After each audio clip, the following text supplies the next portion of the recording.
Dáni a páni, dneska tlačová konferencia, alebo tlačovka Titan Fight Night 21. Vidíme sa 20.12. v Mestskej športovej hale v Partizánskom. Podarí sa nám neuveriteľný kúsok. Naozaj, není to prank? Alebo možno? Po mojej lavici Matej Sáras, po mojej pravici Peter Obert. Obidvaja moderátori, komentátori, takže páni a Dominika po mojej pravej strane. Páni, vítajte tu. Stalo sa niečo neskutočné. 20.12. budete naozaj boxovať v klietke vo veľkej športovej hale. A čo je na to najbrutálnejšie, toto podujatie si ty moderoval asi furt? Stále? Ty si prišiel ako komentátor? Takisto. Dokonca ty si už mal prvý zápas. Ešte aj v MMA-ku. Tuto Peter ti ho komentoval a odmoderoval ťa. Rok predtým, ak si dobre spomínam, ste to robili spolu. Komentovali? Komentovali, aj dva. Aj 2 roky dozadu. A teraz sa predstavíte v klietke pred veľmi veľa ľuďmi. Teba naozaj, že ľudia poznajú v Partizánskom aj celom okolí, hej, aj čo sa týka aj Čijú Prievidze, Topočian a tak ďalej. Takže teba naozaj v tejto oblasti netreba predstavovať, ale ja sa veľmi na to osobne teším, pretože naozaj tí ľudia drukovali a to sa mi veľmi páči. Na strane druhej ty si bol vlastne kvázi v tomto nováčik, ale minulý rok ste tu mali naozaj tiež veľkú enklavu, čiže predpokladám, že z tej Nitry Topolčian príde veľké množstvo fanúšikov a ja sa veľmi na ten zápas teším a začnem starším trošku, otcom, hej, čo ťa podnietilo k tomu, že teraz vlastne ideš, akože my sme sa o tom už dlhšie rozprávali, hej, a teraz prišiel ten, myslím si, že absolútne správny čas. No, v prvom rade krásny dobrý večer. Želám všetkým fanúšikom Titan Fight Nightu. Ja sa teším teda, že som dostal tú možnosť dať si zápas na tejto karte. No čo ma k tomu viedlo, ja ti to poviem tak, že je toho viac. V prvom rade teda by som chcel ukázať všetkým ľuďom, že aj v takom veku, aký ja mám, tak nie je to málo. Môžeme rovno povedať, že som dvakrát tak starý, jak Matej, ešte plus 2. Čiže mám 41 rokov a chcem ukázať všetkým, že aj v tomto veku sa dá udržiavať, že môžete na sebe pracovať, že môžete dosiahnuť všetko, čo chcete. Proste nič nie je možné. A že proste tá motivácia vnútorná je úplne jedno, kedy príde. Dôležité je, aby tu bola a proste všetko sa dá. Ďalší pohľad, ktorý ma motivuje ísť do tej klietky, si to ťuknúť proste, je to, že už som dosiahol v tých bojových športoch všetko. Komentoval som UFC, komentoval som naozaj vo vypredanej O2 arene, dokonca som tam robil announcing, komentoval som hellboxing, komentujem pretelky. Proste v rámci toho komentátorsko-moderátorského sveta som si dosiahol všetko, čo som chcel. Mám tam tie zelené fajočky čeknuté. A teraz by som chcel urobiť to, že by som sa chcel premeniť z teoretika komentátora na niekoho, kto tomu rozumie aj z toho pohľadu, že si to vyskúšal. Lebo jedna vec je tréning a proste akože nechať sa trošku zbiť mladými chlapcami. A druhá vec, zažiť si tú atmosféru, zažiť si to, že proste ti niečo zväzuje ruky a zrazu to nie je len o tom, že idem si zaťukať, ale rozmýšľaš nad tým, ako to vyzerá, či to vyhráš, nevyhráš. Proste chcem si to vyskúšať aj z tej druhej strany. No a posledný ten uhol pohľadu, ktorý do toho dávam, je to, že chcem hlavne mojej rodine ukázať, že nie som ešte do starého železa, chcem byť príkladom môjmu synovi, lebo on naozaj na mňa hrdý za rôzne ocenenia, čo dostávam v rámci komentovania a tak ďalej a chcem ukázať, že aj toto je možné, že proste kedykoľvek si dáš nejaký cieľ, chod si tvrdo za ním a môžeš ho dosiahnuť. A úplne tá posledná, taká tá čerešnička na torte je taká úplne najčerstvejšia pre mňa, ale od malička som s mojím ocinom pozerával box telke, do rána do 4. sme čakali na Mikea Tysona, aby potom za 12 sekúnd vypol supera.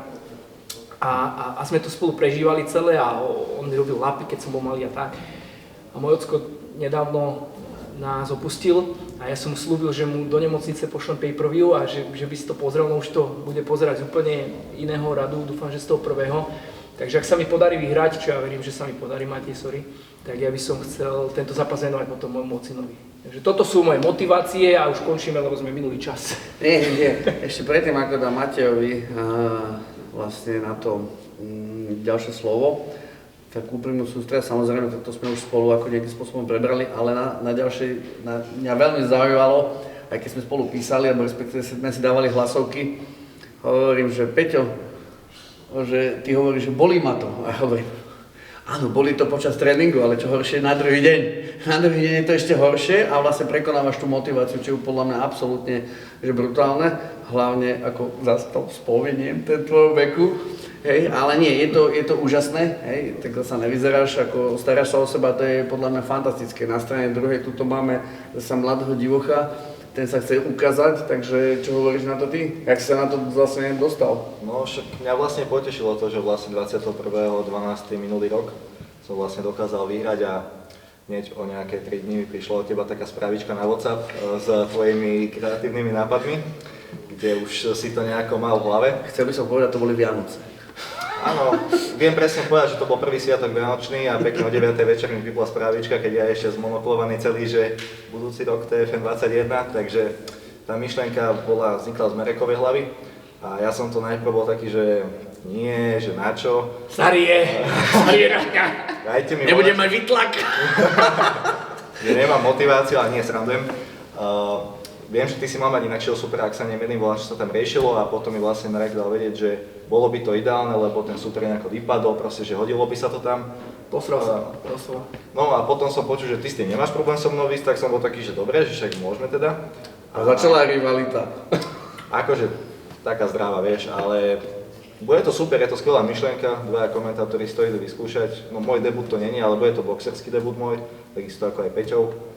Je to mať debut aj dernieru zároveň, to je proste, vieš, veľa úrovní to má. Ja ešte chcem povedať jednu vec, že my ešte spolu budeme a samozrejme niektoré veci ešte povieme neskôr na sociálnych sieťach a ich chalani teraz nevedia, lebo idem freestyle, takže na ďalší krát sa ešte spolu stretneme, sledujte ich cestu alebo aj na Titan Fight Night a dozviete sa potom aj viacej o tom, že aký zmysel to celé má a vlastne také prekvapenie ešte aj pre vás, pre fanúšikov, myslím si, že to bude podľa mňa vynikajúce, keď sa to aj dozviete a tedy nadobudne tá väčšia rivalita ešte aj medzi nimi, aj keď teraz to ešte také není úplne, ale myslím, tak fabuluje, ja netuším, o čom rozprávam.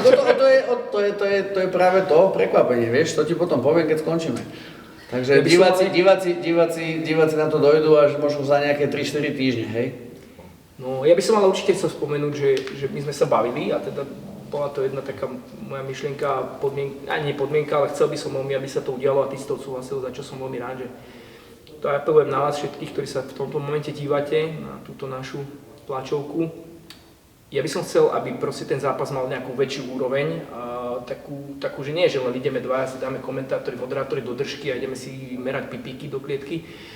Ja som chcel, aby ten zápas mal nejaký zmysel, hej. Takže týmto vás vyzývam, možno aj teraz do komentárov nám napíšte, ak poznáte tu v partizánskom okolí nejakú rodinu, ktorá je naozaj na tom finančne horšie a potrebovali by peniažky, pretože ja som oslovil Mareka s myšlienkou, že počas nášho zápasu by mohli hostesky vybehnúť do VIPky, vybehnúť na tribúnu a vyzbierať nejaké peniažky na rodinu, ktorá to potrebuje. Ten zápas je tesne pred Vianocami. Takže ja pevne verím, že niekomu sa peniažky zídu a naozaj je veľa ľudí, ktorí nemajú taký život dobrý, ako možno iní. Takže naozaj ja vás prosím, dajte nám návrh na nejakého miestneho, lokálneho človeka, rodinu, ktorej sa peniažky zídu a ja dúfam, že sa vyzbiera nejaké množstvo peňazíkov. Naozaj ten náš zápas poteší na Vianoce, proste nie je to len o tom dať si do držky a krvácať, ale poďme to robiť pre nejakú dobrú vec. A tým pádom vlastne bude to aj perfektné. Ten odkaz. Byl by som ťa zadarmo, ale vieš, urob z toho niečo viac. Je mi úplne jasné, musíš to zaobaliť do čo lepšie, je mi to jasné. Tak sú to Vianoce, vy si dáte darčeky. Áno, my si to rozdávame. Dlho trvajú. Ideme cícať vianočnú rybu cez slanky a nech z toho proste niečo. Ideál. Úplne ideál. Do línie, na leto. Ja stále neviem, že v akej váhe máme ten zápas. Takže už som schudol 4 kg, ale stále neviem, či to je. 7, vieš, a tam pol kila sme dali toleranciu, on hovorí 7-8, stále mi to mení, vieš, ako darmo tam takže 7-8 sa dohodneme. Kľudne, možno. Jeden dochodný, druhý pribraja. A dnes teraz Matej má 80 kg. Ja mám 80 kg. Úplne ideálne. Zhodíme rovnako. OK. Ja teba som sa chcel spýtať, že akým spôsobom sa teraz vlastne na to pripravuješ, pretože predtým si mal vlastne MMA, si to vyskúšal a teraz bude Čiro boxing, hej, lebo Peter nemohol zobrať vlastne tú K1, tak my sme sa o tom bavili už dlhšie, vieš, lebo pôvodná myšlienka bola MMA ešte volakedy, ale predsa len kolienka a tak ďalej, Ale tak nechceli sme. Nenaražam na tvoj vek, ale však kolena obolia. Áno, tak ale zase v konečnom dôsledku neživíš sa bojovými športami, ako v tomto zmysle, to znamená, že tak musíme dbať aj trošičku na to zdravie, ale viem, že tam do toho dáš celý svoj život, že ja ťa už poznám, si taký drič. A tuto kolega takisto, ten však nesmrteľný bol, naposledy však to stal z mŕtvych a furt išiel plný výkon. Takže predpokladám, že to bude naozaj parádny zápas, preto bol ten boxing, ale povedz mi ty k tomu. No ja som bol za tú myšlienku, že nech to je MMA-ko, lebo je mi to srdcu bližšie a prirodzenejšie. Potom vlastne z toho bolo, že nie, nedá sa to, tak taký kompromis, že dajme K1, lebo ja mám tie nohy trošku dlhšie, že viem trošku kopnúť do hlavy aj z druhej strany klietky, ale tam, že tiež nie, tak samozrejme ten box čistý, ja nie som boxer, takže učím sa v tom, musíme trošku rýchlejšie sa v tom učiť, lebo čas nepustí, ale bijeme sa každý deň, tie tréningy sú fakt, že tvrdé. Fight School Sparta Nitra, proste tam sú psychopati, ktorí ma tam tlčú každý deň, takže shoutout. Zvykaj si. Fight School Sparta Nitra. Zvykaj si na to. Takže ja už som si zvykol dávno na toto, takže... Tam väčšina asi zo Schneidin teraz, ten tlče, alebo Embryo, alebo neviem kto ešte. No, Embryo, Schneidi, to Jaroslav, ukrajinské rozbušky, čo tam máme, takže máme to tam fakt, že tvrdé. Ten box mi nevonia úprimne, ale dáme do toho maximum. Fakt to pílujeme na ten postoj, na ten pohyb, na to, aby sme tam Peťa natráfali, ale myslím si, že to bude veľmi atraktívne pre tých divákov, aj keď to nebude MMA-ko, ale myslím si, že to bude veľmi super. Perfektne, ďakujem ti. Teba som sa chcel spýtať, vieš, že mal si tam také chuťovočky, sem tam som ťa videl na Instagrame, vieš, vo Zvolene si bol, alebo kde si bol? Toto mi prosím ťa povedz, to chcem vedieť. Musím zvážiť, ako to poviem, lebo za kamerou stojí aj moja polovička, ona bola pri tom, tak nemôžem to zveličovať, lebo celú cestu potom domov budem počúvať, aký som chuj.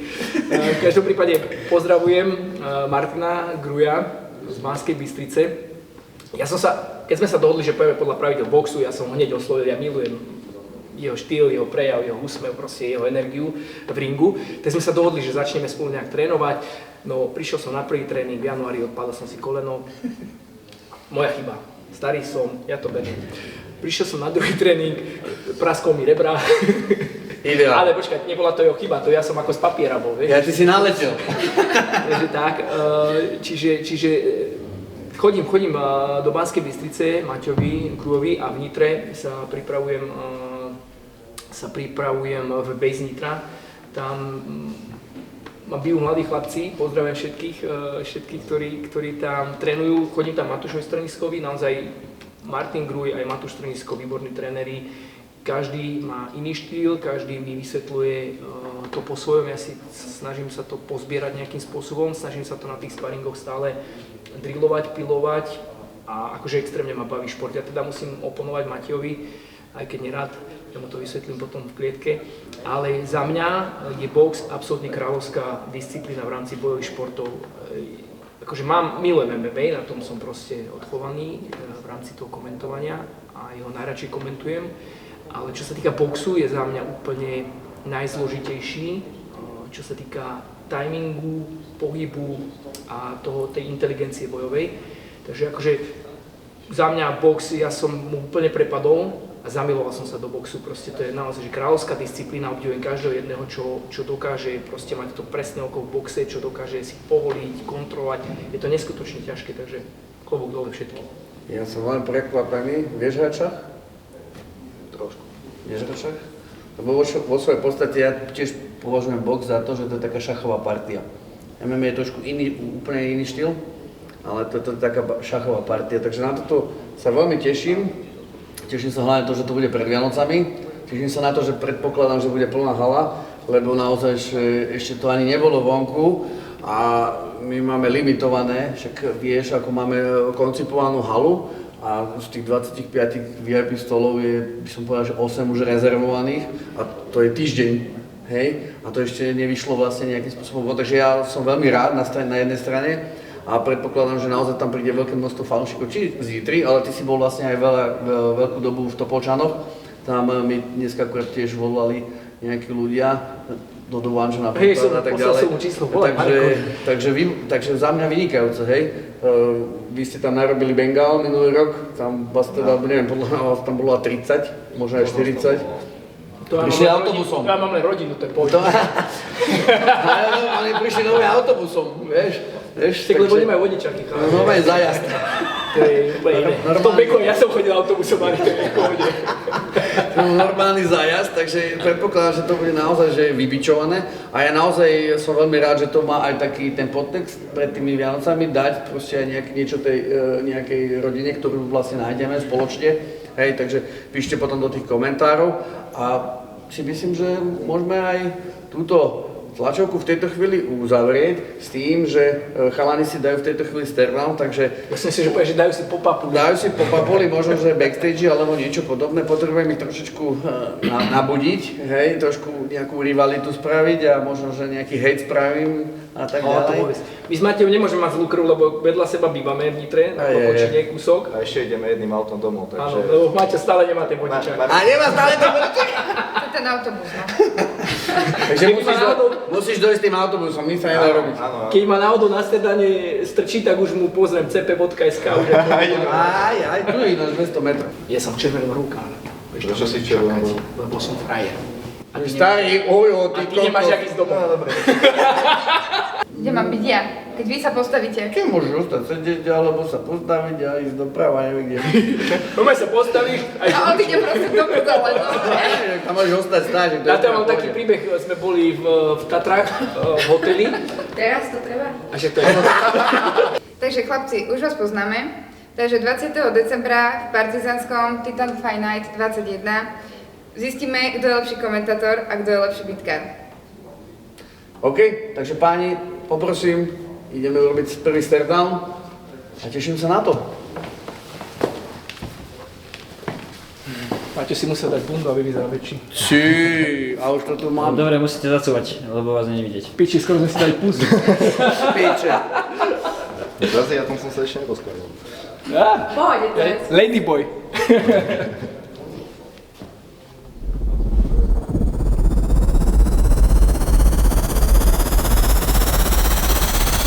Sorry, som si chcel dať žovačku.